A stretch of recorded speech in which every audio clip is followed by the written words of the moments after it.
Hello, I'm John Hartman. I've been trading in old Indian and new Indian items since I was 12 years old. And my son Dylan wanted me to do a little skit here for you on old jewelry, old Navajo jewelry, Zuni jewelry, Indian jewelry, and tell you what I know a little bit about this jewelry. Okay, so I'm going to start with a few pieces of Zuni jewelry, and I'm going to start with the inlay. Here is a classic piece of Zuni inlay jewelry. This is from the 1920s, and it certainly gives itself away by being an inlay of a Conestoga wagon. So that tells us right off the bat that it's from that period of time. It's from the this is from the 20s. This piece is what's called channel inlay, where the Zuni craftsman made the piece out of silver sheet. They cut the silver sheet into bezel wire and made all the channels out of silver bezel wire on its side, soldered it together, and then came back and inlaid mother of pearl, jet, coral, and turquoise in this. And at this time in the 1920s, they were mainly using turquoise from lower Nevada area around Tonopah. It was called blue gem at the time, Tonopah blue gem, and Kingman turquoise. And the coral was brought in on trade ships from Italy.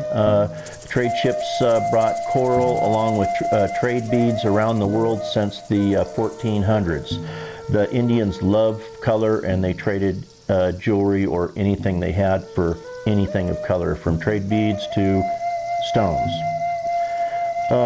Here's a Zuni eagle, inlaid eagle, and it's inlaid the same way, with channel. So this was all made by hand in silver with just bezel work, and then the lapidary, Zuni lapidarist, came back and inlaid it with turquoise, coral, jet, and mother of pearl.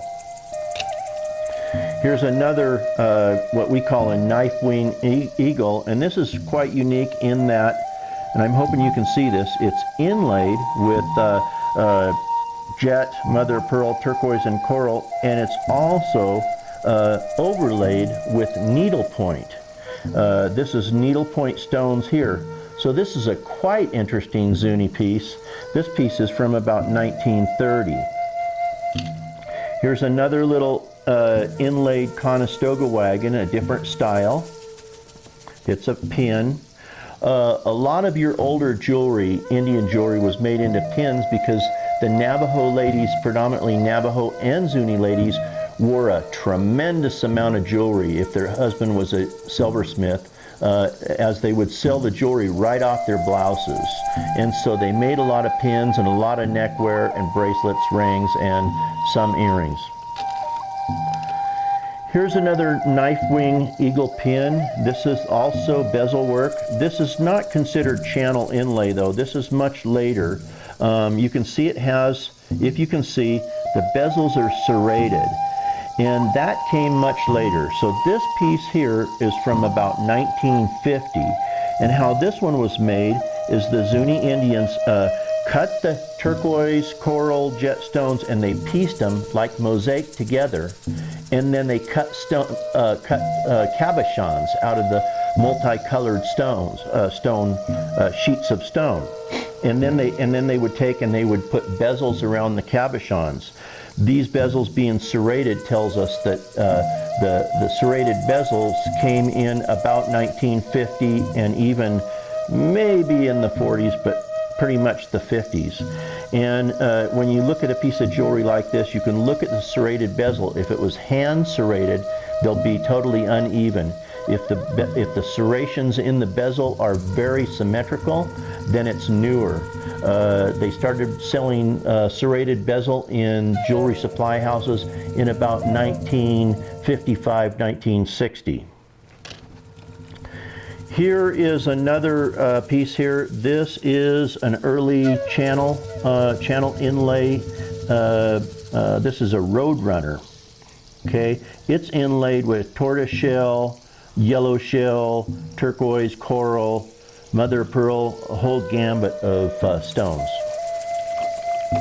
This is a classic 1960s piece 50s, 60s. It's a turquoise inlay bolo tie of a chief, and the Indians were at one time really proud of themselves and their heritage, and so on Route 66 they made and sold a lot of pictorials of Indian pictorials such as chiefs, maidens, so on and so forth. This bolo tie is from the 50s, and it's a plain silver channel, but it's a late one, and we know it's from the 50s because it's a Route 66 piece. Here is a historical piece. This is a Zuni rainbow man, and they made a tremendous amount of these rainbow men. This was one of their most famous designs, and people love the rainbow man. And so this is a channel inlay piece, and this is a particularly early one. It's inlaid with blue gem, coral, abalone, has some silver work on it, and is a very, very nice piece.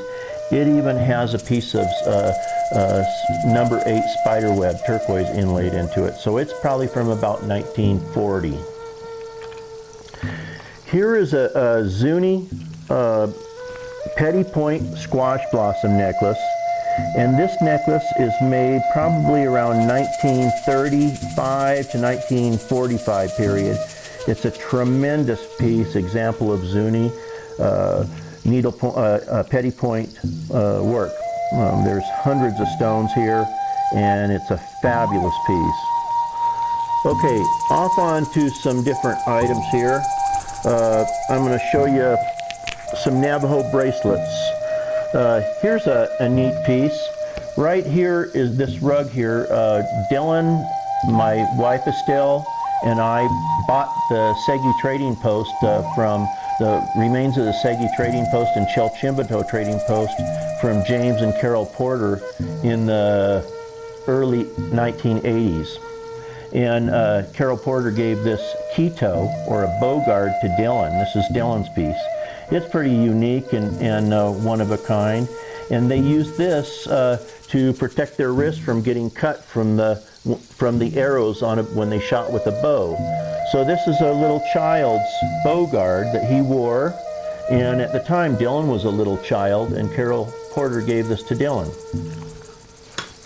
Here's a bogard, a different type of bogard that's for a man, and it has old dimes here.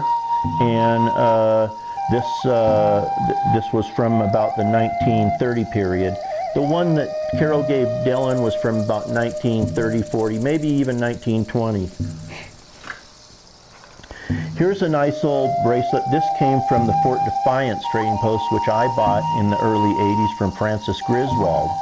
And he went to prison for years for being a bad boy, and you can read about that on DurangoSilver.com, the story about Fort Defiance Trading Post. But this is an old Navajo bracelet from about 1920 with a killer piece of Godber spiderweb turquoise in it. And this is one of my personal and favorite bracelets. This, incidentally, is Jim Porter's bracelet. Jim wore this along with a couple others in the 1940s and 50s, and he got out of the business in early 60s. But this was one of his bracelets, and now mine. This is a number 8 spiderweb turquoise ring that also came out of Fort Defiance. Here's a nice Navajo bracelet.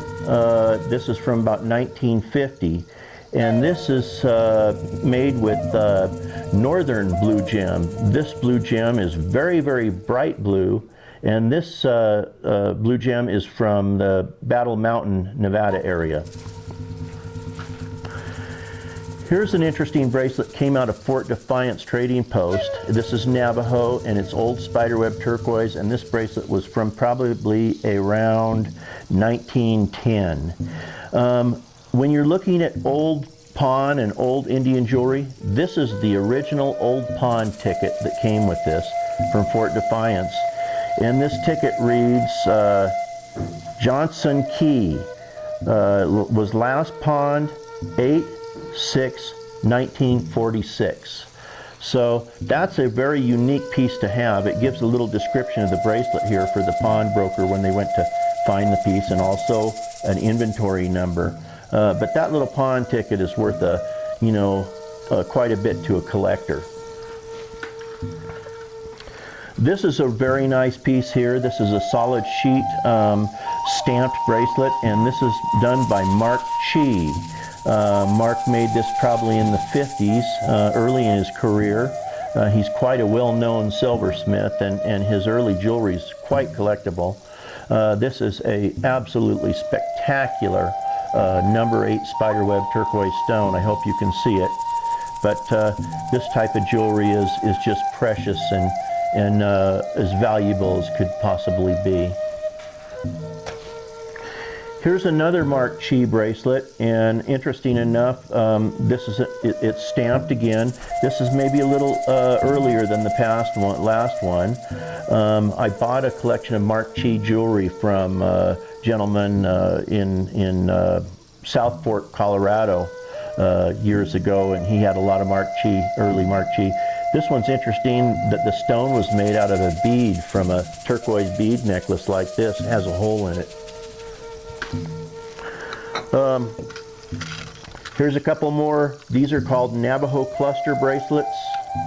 And these are pretty common for Navajo. They made thousands of these bracelets in all shapes, forms, all kinds of clusters. The one on your right is actually it might be a bracelet that was made by a Navajo that was married to a Zuni lady, and it's possible that his wife made it, but this came out of Fort Defiance, and it was marked Navajo made.